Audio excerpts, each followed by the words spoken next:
17 আসন গুলশান ক্যান্টনমেন্ট, বনানী এবং ভাসানটেক এই অঞ্চলের যিনি প্রার্থী হয়েছেন তিনি সম্ভবত বর্তমান বিশ্বের তরুণ প্রজন্মের সবচাইতে জনপ্রিয় নেতা, বাংলাদেশ জাতীয়তাবাদী দল বিএনপির সংগ্রামী চেয়ারম্যান জনাব তারেক রহমান, যে লক্ষ কোটি মানুষের প্রাণ। আমরা বিশ্বাস করি আমরা জাতীয়তাবাদী শক্তির যে কর্মীরা আছি জনগণের সাথে মিশে জনগণকে সাথে নিয়ে 12 তারিখ সর্বোচ্চ ভোটের মাধ্যমে আমাদের চেয়ারপারসনকে আমরা বিজয়ী করবো ইনশাআল্লাহ। এবং সেই লক্ষ্যেই আমরা আগামী দিনে আমাদের কাজগুলো পরিচালিত করবো।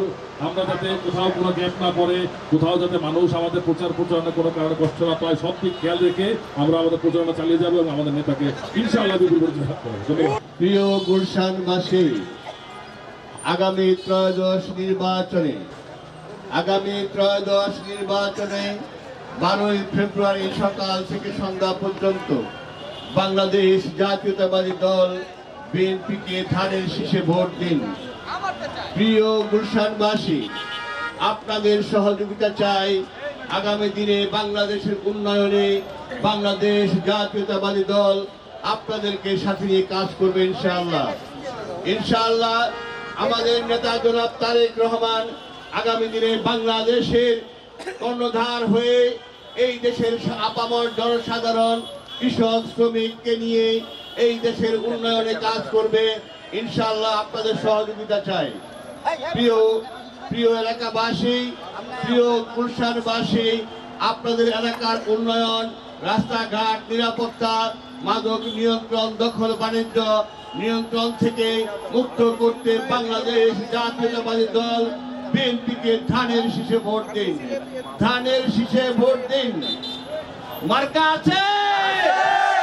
ওই মার্কাটা কি?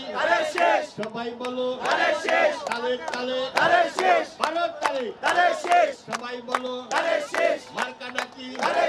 সবার মার্কা চাচাই কয়, চাচি কয়, মামাই কয়, মামি কয়, নানাই কয়, নানি কয়, মুস্কি হাসে আরো জোরে, হাবিব বলে, ভাইয়ে বলে, ড্রাইভার কয়, রিক্সা শ্রমিক, আমরা বলি সারা বাংলায় জেগে উঠো, তারেক সারা দিন, 12 তারিখ সারাদিন ধানের শীষে ভোট দিন, ধানের শীষে ভোট দিন। ভারত